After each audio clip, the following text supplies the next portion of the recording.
Even when you feel low, you can still go. Even when you feel slow, you can still go. Even when there's no hope, you can still go. Go, go, go, go, go, go, go, go. Hello everyone, कैसे आप सब लोग। तो आज हम start करते हैं हमारा एक नया टॉपिक, हार्पून मैकेनिज्म। जो ये हार्पून मैकेनिज्म है, ये आपका मेनली काइनेटिक्स का टॉपिक है और इसको आपको पिछले 2-3 साल में कई क्वेश्चन देखने को मिले हैं। मतलब नेट में तो आपके कई क्वेश्चन आ रहे हैं, तो गेट में भी आ सकते हैं। ठीक है, तो आज हम इसको हार्पून मैकेनिज्म, मैंने इसका आपको हल्का फुल्का आइडिया क्रैश कोर्स में भी दिया था। ठीक है, तो वहाँ पर मैंने आपको डायरेक्ट फॉर्मूला ही बताया था। यहाँ आज हम इसको डिटेल में थोड़ा स्टडी करेंगे।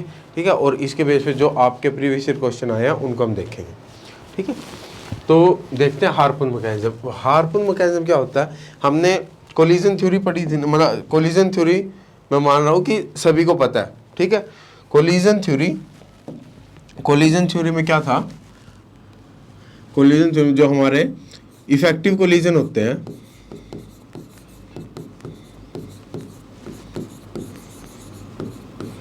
वो हमारे किसके इक्वल थे, इफेक्टिव कोलिजन। आपकी एक तो कोलिजन फ्रीक्वेंसी,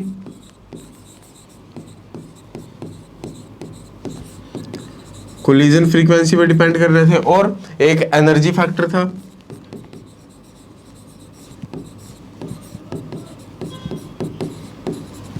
ठीक है, और क्या था, एक आपका ओरिएंटेशन फैक्टर और स्टीरिक फैक्टर भी बोल सकते हो।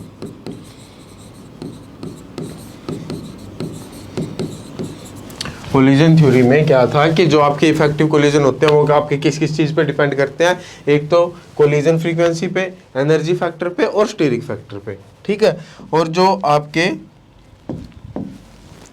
कोलिजन फ्रीक्वेंसी थी ये किस किस चीज़ पे डिपेंड कर रही थी, एक तो नंबर पे कि जो मॉलिक्यूल्स है उनका नंबर कितना है, और उनकी स्पीड पे, एवरेज स्पीड। ठीक है, वो कितने, √8 kBt बाई पाई न्यू। ठीक है, और एक किस पे डिपेंड कर रही थी, reactive cross section.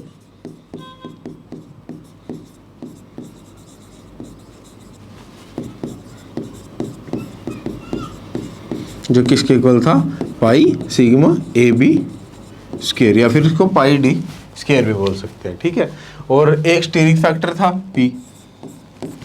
Energy factor क्या होता था, एनर्जी फैक्टर था e⁻⁻⁸ ठीक है, तो मैं मान के चल रहा हूँ कि ये सब चीज़ें आपको पता है। ठीक है, कोलिजन थ्योरी में ये सब चीज़ें हमने देखी हुई है। तो यहाँ पे हमने क्या था, यहाँ पे देखा था एक स्टीरिक फैक्टर होता है, और स्टीरिक फैक्टर की जो जनरल वैल्यू होती है, जनरली जो स्टीरिक फैक्टर की वैल्यू लेके चलते हैं वो स्मॉलर देन 1 लेके चलते हैं। स्टीरिक फैक्टर आपका स्मॉलर देन 1 लेके चलते हैं। लेकिन कुछ रिएक्शन आपकी ऐसी होती है जिनके लिए जो ये स्टीरिक फैक्टर होता है वो आपका ग्रेटर देन 1 आता है। कौन कौन सी, जैसे आपकी रिएक्शन है K + Br2 will give KBr + Br। ठीक है, जो आपकी इस टाइप की रिएक्शन होती है जनरली मेटल की। ठीक है, जनरली मेटल की जो आपकी इस टाइप की रिएक्शन होती है, इनके लिए आपका स्टीरिक फैक्टर होता है वो ग्रेटर देन 1 आता है। जैसे इसके लिए आपके P की वैल्यू क्या आती है, 4.8। ठीक है, जो स्टीरिक फैक्टर की वैल्यू इनके लिए आती है वो आती है ग्रेटर देन 1। अब इनको एक्सप्लेन हम किस, जब हमें इनको एक्सप्लेन करना होता है तो इनको हम किस मैकेनिज्म से एक्सप्लेन करते हैं, वो होता है हमारा हार्पून मैकेनिज्म। Harpoon mechanism. ठीक है, तो ये था हम हार्पून मैकेनिज्म का यूज कहाँ करते हैं। ठीक है, अब हम देखते हैं कि हार्पून मैकेनिज्म असल में है क्या। ठीक है, अब हम देखते हैं हार्पून मैकेनिज्म असल में है क्या। तो जैसे हमारे पास यहाँ पे 2 मॉलिक्यूल है, यहाँ पे हमारे पास K है। ठीक है, और यहाँ पे Br2। तो स्टार्टिंग में क्या होता है, हमने कोलिजन थ्योरी में देखा था कि जब भी कोलिजन होता है रिएक्टेंट के बीच में, ठीक है, कोलिजन से ही आपके प्रोडक्ट बनते हैं। तो यहाँ पे ये एक दूसरे को जब अप्रोच करेंगे, ठीक है, ये एक दूसरे को जब कोलिजन के लिए एक दूसरे को अप्रोच करेंगे तो एक पॉइंट पे क्या होगा, एक पॉइंट पे ये एक दूसरे के इतने पास होंगे, कोलिजन नहीं होगा, कोलिजन से पहले। ठीक है, कोलिजन से पहले ये जब ये एक दूसरे के बिल्कुल पास पास होंगे, मान लो ये K हो गया, ये आपका Br2 हो गया, जब ये एक दूसरे के पास हो गए, लेकिन कोलिजन से पहले जब ये एक दूसरे के इतना पास आ जाएंगे तो यहाँ पे आपका जो एक इलेक्ट्रॉन होगा वो K से यानी पोटेशियम से Br2 पे क्या करेगा, जंप कर जाएगा। ठीक है, वो एक इलेक्ट्रॉन क्या करेगा, वो जब इतने पास हो गए उनके बीच में इंटरेक्शन होगी कोलिजन से पहले, कोलिजन होने से पहले, तो यहाँ पे एक इलेक्ट्रॉन क्या होगा, एक इलेक्ट्रॉन का जंप होगा।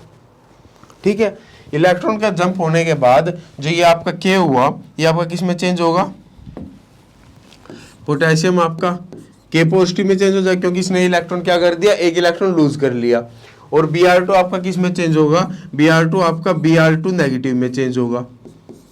ठीक है, क्योंकि ये इसने क्या किया, एक इलेक्ट्रॉन को गेन कर लिया, तो इस पे पॉजिटिव चार्ज आ गया, इस पे नेगेटिव चार्ज होगा। अब इनके बीच में एक पॉजिटिव चार्ज एक नेगेटिव चार्ज है, तो अब इनके बीच में क्या होगी, इंटरेक्शन होगी। ठीक है, अब इनके बीच में इंटरेक्शन होगी तो आपका इंटरमीडिएट क्या बनेगा, इनके बीच में अट्रैक्शन होने के बाद आपका जो इंटरमीडिएट होगा वो कुछ इस टाइप से बनेगा।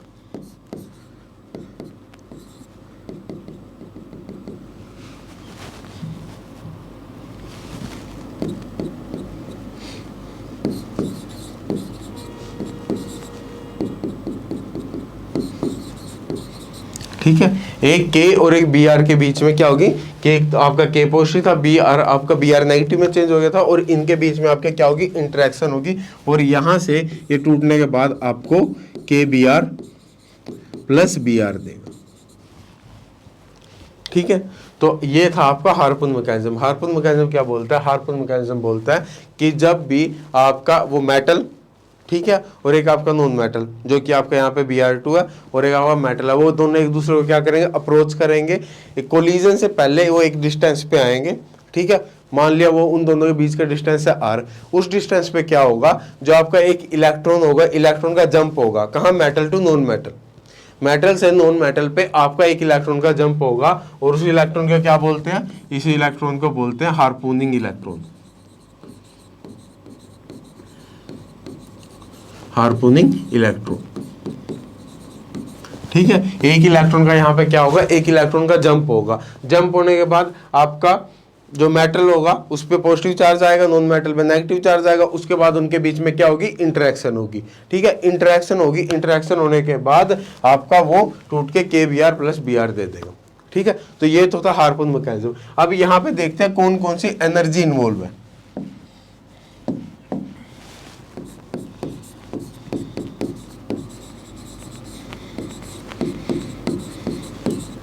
तो कौन कौन सी एनर्जी यहाँ पे आएगी हमारी, सबसे पहले आएगी,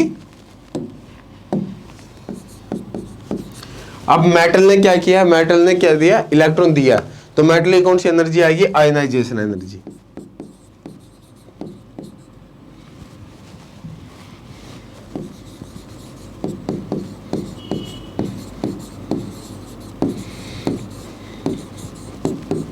ठीक है, आयनाइजेशन एनर्जी आई एक। तो सेकंड कौन सी एनर्जी आएगी हमारी, अब मेटल ने इलेक्ट्रॉन दिया, यानी K ने, पोटेशियम ने इलेक्ट्रॉन दिया, और Br2 ने क्या किया, उस इलेक्ट्रॉन को लिया। ठीक है, उसकी क्या आएगी, electron affinity, electron affinity of bromine. ठीक है, तो ये आ जाएगी आपकी EAF। ठीक है, दो एनर्जी तो हमारे पास ये आ गई। तीसरी एनर्जी कौन सी आएगी, तीसरी एनर्जी आएगी, अब पोटेशियम आपका K पॉजिटिव में चेंज हो गया था, ब्रोमीन आपका Br नेगेटिव में चेंज हो गया था, पॉजिटिव नेगेटिव के बीच में हमारी इंटरेक्शन हुई, इंटरेक्शन को तो वो हमारी होती है कोलम्बिक इंटरेक्शन। ठीक है, तो थर्ड क्या आएगी,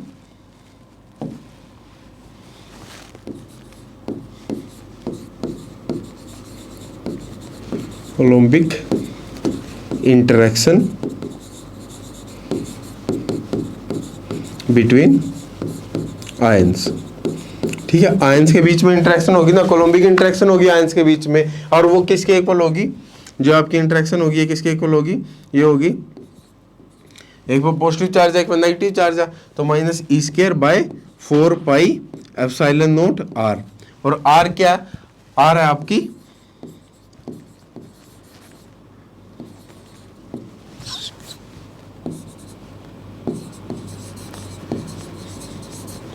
सेपरेशन बिटवीन आयंस, यानी उन आयंस के बीच में जितना गैप होगा, ठीक है। यही होता है ना, एक हमारे दो अगर हमारे चार्ज होते हैं तो चार्ज के बीच में जो आपकी इंटरेक्शन होती है, अगर उनके बीच में डिस्टेंस आपका कोई आ रहा है तो आपकी कोलम्बिक इंटरेक्शन किसके इक्वल होगी, (1/4πε0r), ठीक है। तो ये हमारी 3 टाइप की एनर्जी इन्वॉल्व होगी इसमें, ठीक है। अब यहाँ पे हमारी एक चीज नोट करनी है, क्या,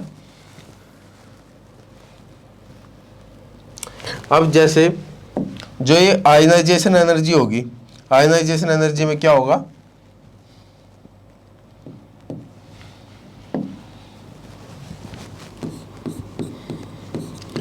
ठीक है। आयनाइजेशन एनर्जी में हम हीट देते हैं, ठीक है। अगर हम हीट देंगे, ठीक है, वो तभी तो आपका इलेक्ट्रॉन क्या करेगा, निकलेगा वहां से, ठीक है। आयनाइजेशन एनर्जी को हीट रिक्वायर्ड होती है, और लेकिन जब इलेक्ट्रॉन एफिनिटी होती है, इलेक्ट्रॉन एफिनिटी में आपकी हीट रिलीज होती है, ठीक है। इलेक्ट्रॉन को जब कैप्चर करते हैं तो हीट रिलीज होगी, तो यहाँ से आयनाइजेशन एनर्जी अगर ज़्यादा, आयनाइजेशन एनर्जी ज़्यादा होती है तो यहाँ से ionization energy minus electron affinity, तो इतने अमाउंट की हीट की अभी हमें ज़रूरत है, ठीक है। आयनाइजेशन एनर्जी जो हीट दी थी, इलेक्ट्रॉन एफिनिटी जो हीट रिलीज हुई, अगर इन दोनों को माइनस कर दे तो इतने अमाउंट की हीट की अभी हमें ज़रूरत है। अगर इतने अमाउंट की हीट अगर हमें मिलेगी तभी तो आपकी रिएक्शन होगी ना। इतने अमाउंट की हीट अब कहाँ से मिलेगी, जो आपकी कोलम्बिक इंटरेक्शन है, ठीक है। इन इंटरेक्शन से जो हमें हीट मिल रही है, अगर वो इसके डिफरेंस के इक्वल है तभी तो आपकी रिएक्शन फेवरेबल होगी, ठीक है। तो ये आपके किसके इक्वल होती है, ये आपकी होती है E²/4πε0r, ठीक है। या आप ये बोल लो कि इन तीनों का जो सम होगा ना, ये फॉर्मूला आया कैसे, इन तीनों का जो सम होगा अगर 0 के इक्वल होगा,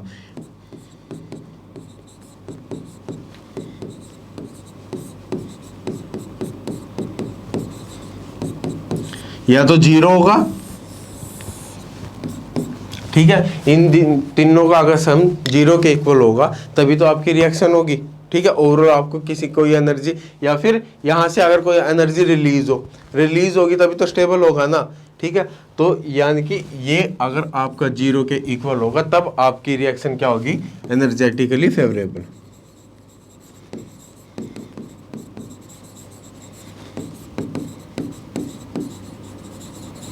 ठीक है। तब आपकी रिएक्शन क्या होगी, फेवरेबल होगी। E²/4πε0 को उसके इक्वल ले जाओ, तो या फिर इसको ऐसा समझ लो कि आयनाइजेशन एनर्जी में हमने हीट दी है, इलेक्ट्रॉन एफिनिटी में आपकी हीट रिलीज हुई है, तो इन दोनों का जो डिफरेंस है अभी हमें उस अमाउंट की हीट की जरूरत है, तो वो कहाँ से मिलेगी, वो आपको मिलेगी कोलम्बिक इंटरेक्शन से, ठीक है। वो आपके किसके इक्वल है, E²/4πε0r के इक्वल है। ये इसको ऐसे समझ लो, दोनों में से आप इसको कैसे भी समझ सकते हो। मेन बात है कि आपको ये फॉर्मूला याद रखना, ठीक है। तो आपका क्या आ गया, ionization energy minus electron affinity equal to E²/4πε0r, ठीक है। तो ये आ गया आपका फॉर्मूला यहाँ से। अब यहाँ से जो R था, R क्या था, R आपकी सेपरेशन थी ना, R is separation between ions, जो आयंस है उनके बीच में सेपरेशन है। तो यहाँ से हमारा एक फॉर्मूला आता है reactive cross section, reactive cross section. Reactive cross section किसके इक्वल होता है, अब मैंने आपको शुरू में ही बताया था कि कोलिजन थ्योरी में हमने क्या क्या पढ़ा था। वहाँ हमने क्या पढ़ा था कि रिएक्टिव क्रॉस सेक्शन पढ़ा था। रिएक्टिव क्रॉस सेक्शन आपको पता ना, वहाँ से πσab² था। अब यहाँ पे आपका रिएक्टिव क्रॉस सेक्शन क्या आएगा, इन दोनों के बीच में σab², उनके बीच में जो था गैप था, उनका डिस्टेंस था, यहाँ कितना हमारा, यहाँ हमारा r है, तो रिएक्टिव क्रॉस सेक्शन किसके इक्वल हो जाएगा, πr² के इक्वल। जो आपसे क्वेश्चन पूछा गया था, क्वेश्चन आपसे यही पूछा गया था, अभी हम आगे करेंगे भी, कि आपको आयनाइजेशन एनर्जी की वैल्यू दे दी, आपको इलेक्ट्रॉन एफिनिटी की वैल्यू दे दी, E²/4πε0 की वैल्यू दे दी। ये पूछा गया था कि रिएक्टिव क्रॉस सेक्शन बताओ कितना होगा। जो रिएक्टिव क्रॉस सेक्शन होगा, यहाँ से हम क्या करेंगे, इनकी वैल्यू पुट करके सबकी R निकाल लेंगे। R निकालने के बाद πr² से आपका रिएक्टिव क्रॉस सेक्शन आ जाएगा, ठीक है। एक होता है non reactive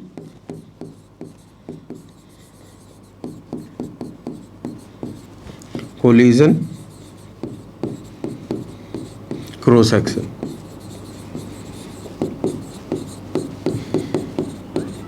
non reactive collision cross section वो किसके इक्वल होता है, वो होता है πd², ठीक है। Non reactive collision cross section किसके इक्वल होता है, वो होता है आपका पाई डी स्क्वायर, और डी किसके इक्वल है, D is equal to radius of K plus radius of bromine. ठीक है, तो ये आपको ये किसके इक्वल होता है, non reactive collision cross section होता है आपका पाई डी स्क्वायर। और हमें क्या निकालना था, हमें निकालना था स्टार्टिंग में स्टीरिक फैक्टर, कि इस रिएक्शन का स्टीरिक फैक्टर कितना, एक से ज़्यादा आया, तो वो स्टीरिक फैक्टर किसके इक्वल आएगा, यहाँ से जो स्टीरिक फैक्टर आएगा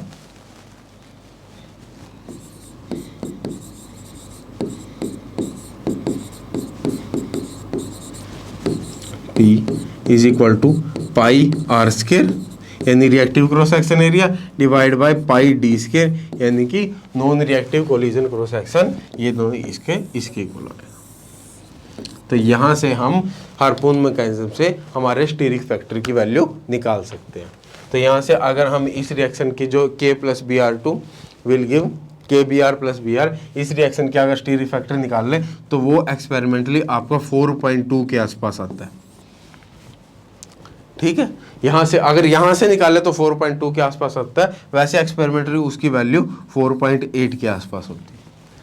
ठीक है, तो यहाँ से फिर भी हम इफेक्टिवली स्टीरिक फैक्टर को निकाल सकते हैं, एक्सप्लेन कर सकते हैं। तो ये था आपका हार्पून मैकेनिज्म। ठीक है, एक बार दोबारा देख लेते हैं कि क्या क्या किया हमने।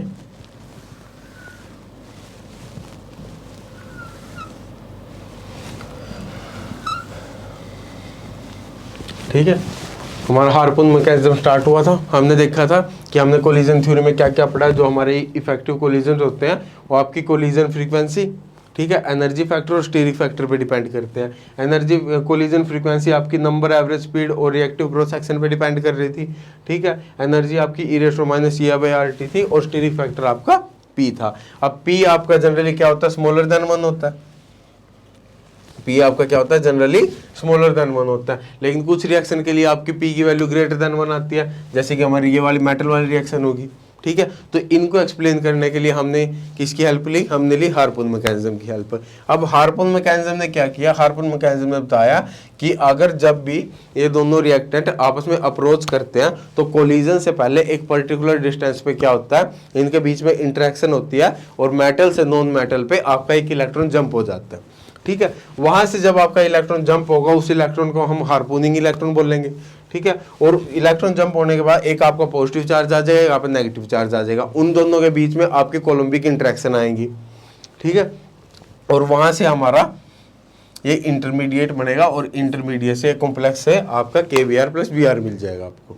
ठीक है, अब यहाँ पे हमारी 3 एनर्जी इन्वॉल्व थी। 3 कौन कौन सी एनर्जी इन्वॉल्व थी, एक हमारी आयनाइजेशन एनर्जी आई मेटल की, इलेक्ट्रॉन एफिनिटी आई नॉन मेटल की, और कोलम्बिक इंटरेक्शन आई जो आयन से उनके बीच की। कोलम्बिक इंटरेक्शन आपकी E²/4πε0r के इक्वल थी। अब उसके बाद हमारा फॉर्मूला कैसे आया, फॉर्मूला आया कि आयनाइजेशन एनर्जी में हमें एनर्जी देने की जरूरत है, इलेक्ट्रॉन एफिनिटी में हमें वो एनर्जी रिलीज होती है, तो उनका जो डिफरेंस होगा उतनी एनर्जी की हमें जरूरत है। वो आपकी कहाँ से मिलेगी, इंटरेक्शन से मिलेगी, जो कि आपकी E²/4πε0r के इक्वल है। ठीक है, या फिर ऐसा बोल सकते हैं कि जो ये तीनों एनर्जी होती है इनका सम आपका 0 होना चाहिए। ठीक है, ओवरऑल कोई एनर्जी में चेंज नहीं आएगा, तो ये एनर्जेटिकली आपकी फेवरेबल होगी रिएक्शन। यहाँ से हमारा मेन फॉर्मूला आ गया। आर आपकी सेपरेशन थी दोनों आयंस के बीच, यहाँ से reactive cross section area, reactive cross section आपका πr² के इक्वल हुआ, और जो non reactive collision cross section था वो आपका πd² के इक्वल हुआ। डी की वैल्यू क्या, radius of K plus radius of BR, यानी radius of metal plus radius of non metal. और यहाँ से जो स्टीरिक फैक्टर हुआ, स्टीरिक फैक्टर किसके इक्वल आया, वो आया πr²/πd², जो हमें यहाँ से निकालना था। ठीक है, तो ये ओवरऑल आपका क्या हुआ, ये ओवरऑल आपका हार्पून मैकेनिज्म हुआ। अब इसके बेस पे हमारे कुछ क्वेश्चन है वो देखते हैं। जैसे ये हमारा प्रीवियस ईयर में एक क्वेश्चन आया हुआ था फॉर द रिएक्शन, 4 नंबर का क्वेश्चन आया था आपका ये, for the reaction K plus BR2 gives KBr plus BR which follows the harpoon mechanism, the reactive cross section is closest to. हमें बताना था कि रिएक्टिव क्रॉस सेक्शन किसके क्लोजेस्ट होगा। ठीक है, तो ये आपका किसके इक्वल आया, रिएक्टिव क्रॉस सेक्शन आपका किसके इक्वल आएगा, हमें क्या निकालना है, reactive cross section. Reactive cross section हमारा होता है पाई आर स्क्वायर। अब हमें नहीं पता आर की वैल्यू क्या, आर की वैल्यू कहाँ से आएगी, आयनाइजेशन एनर्जी दिया, इलेक्ट्रॉन एफिनिटी दिया, e square by 4 pi epsilon not r की वैल्यू दिया। ठीक है, तो हमारा फॉर्मूला क्या था हार्पून मैकेनिज्म से, हमारा फॉर्मूला था ionization energy minus electron affinity is equal to E square by 4 pi epsilon not R. ठीक है, अब यहाँ पे हमें एक चीज का ध्यान रखना था, क्या ध्यान रखना था, हमें यूनिट्स का ध्यान रखना था। अब जैसे आयनाइजेशन एनर्जी की अगर वैल्यू रखे, ये आ जाएगी 422.5 kilo joule per mole.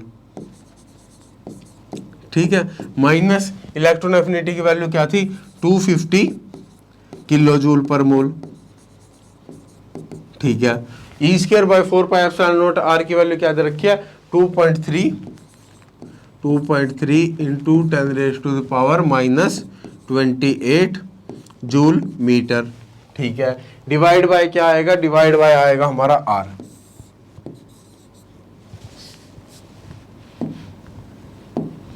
Divide by आ जाएगा आर। ठीक है, अब आर की यूनिट यहां से क्या आएगी, आर की यूनिट यहां से मीटर में आएगी। इस साइड आपका किलो जूल है, इस साइड आपका जूल है। ठीक है, तो सबसे पहले तो हमें इसे किलो जूल को क्या करना पड़ेगा, जूल में चेंज करना पड़ेगा। ठीक है, तो इसको जूल में चेंज कैसे करेंगे, into 10 raise to power 3 into 10 raise to power 3। अब हो गए जूल में चेंज। अब यहाँ पे हमारे पास जूल पर मोल, जूल पर मोल। इस साइड हमारे पास जो आर होगा, आर की यूनिट क्या होगी, लेंथ वाली होगी, मीटर, मीटर से मीटर कैंसिल होगा। इस साइड हमारा आ रहा है जूल, हमें पर मोल की जरूरत है। पर मोल कहां से आएगा, पर मोल आपकी यूनिट किसकी होती है, एनए की। एनए किसके इक्वल होता है, 6.022 into 10 raise to the power 23 per mole. ठीक है, तो हमें पर मोल की जरूरत है, तो यहाँ पे हमारा क्या आएगा, ये आएगा 6.022 into 10 raise to power 23 per mole. ठीक है, अब यहाँ पे यूनिट क्या होगी, जूल पर मोल, यहाँ भी यूनिट क्या होगी, जूल पर मोल। आप यहाँ से आप क्या कर सकते हो, आर को कैलकुलेट कर सकते हो। क्या आया था आर, यहाँ से आर की वैल्यू आई थी, आर इज इक्वल टू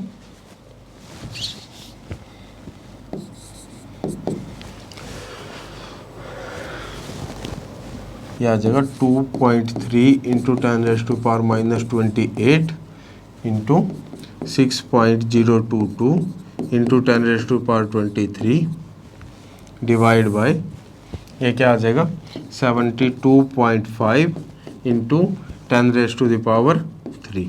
ठीक है, तो यहाँ से हमारा आर आ जाएगा, आर की वैल्यू हम पाई आर स्क्वायर में पुट करेंगे।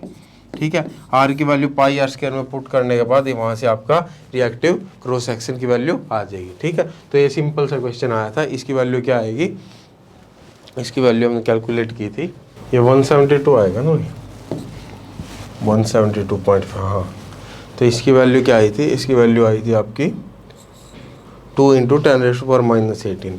तो इसकी वैल्यू आई थी 2 into 10 raise to the power minus 18 metre square. 2 into 10 raise to power minus 18 metre square. तो ये आई थी इसकी आपकी रिएक्टिव क्रॉस सेक्शन की वैल्यू। ठीक है, चलो नेक्स्ट देखते हैं।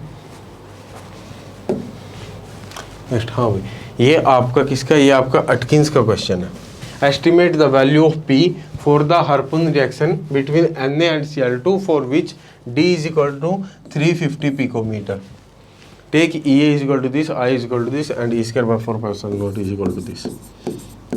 ठीक है, सिंपल सा क्वेश्चन है। यहाँ पे आपको D की वैल्यू दे रखी है, हमें P निकालना। P सबसे पहले जो चीज़ निकालनी होती है, सबसे पहले उसका फॉर्मूला लिखो। P किसके इक्वल था, ये था आपका pi r square by pi D square. ठीक है, पाई से पाई कैंसिल हो गया, ये आ गया R square by D square. अब D की वैल्यू हमारे पास दे रखी है, हमारे पास R नहीं है, इसका मतलब अब हमें कैलकुलेट करना है R। ठीक है, R कहाँ से आएगा, हार्पून मैकेनिज्म दे रखा है, हार्पून रिएक्शन दे रखी है, तो यहाँ से आएगा ionization energy minus electron affinity is equal to E square by 4 pi epsilon naught R। अब पिछली बार आपको पूछा था रिएक्टिव क्रॉस सेक्शन, वहां भी आपको R की जरूरत थी पाई आर स्क्वायर। अब यहाँ पे आपको पूछा है P स्टीरिक फैक्टर, उसके लिए भी आपको R की जरूरत है, तो यहाँ से हम R निकाल सकते हैं। R हमारा किसके इक्वल आएगा, R आएगा आयनाइजेशन एनर्जी किसके इक्वल है, वो है आपकी 496। 496 इंटू 10⁻³ जूल पर मोल, जूल पर मोल, माइनस ये किसके इक्वल है 230 इंटू 10⁻³ जूल पर मोल।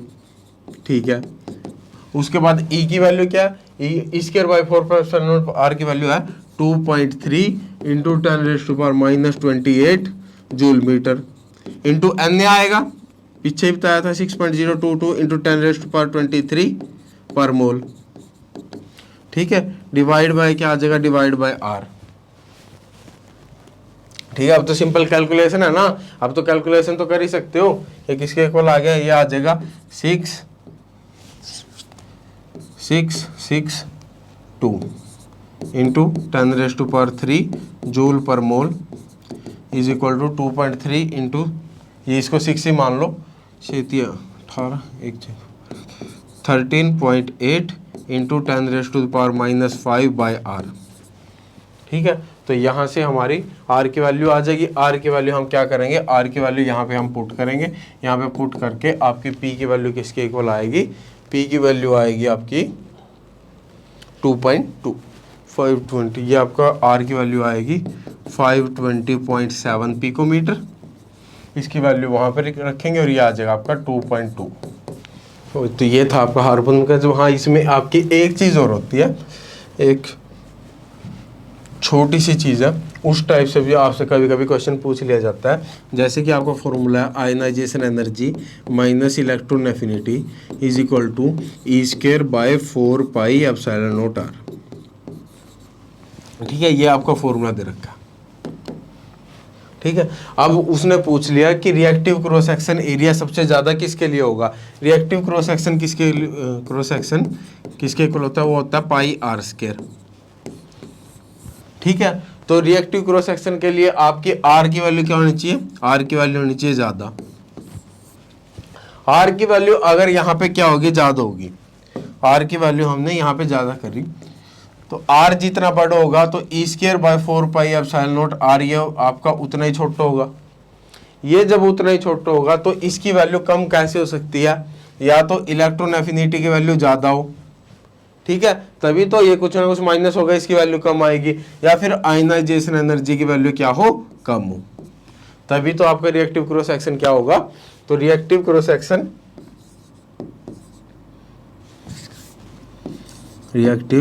सेक्शन आपका ज़्यादा होने के लिए क्या होना चाहिए, या तो इलेक्ट्रॉन एफिनिटी की वैल्यू ज़्यादा हो, या फिर आयनाइजेशन एनर्जी की वैल्यू कम हो।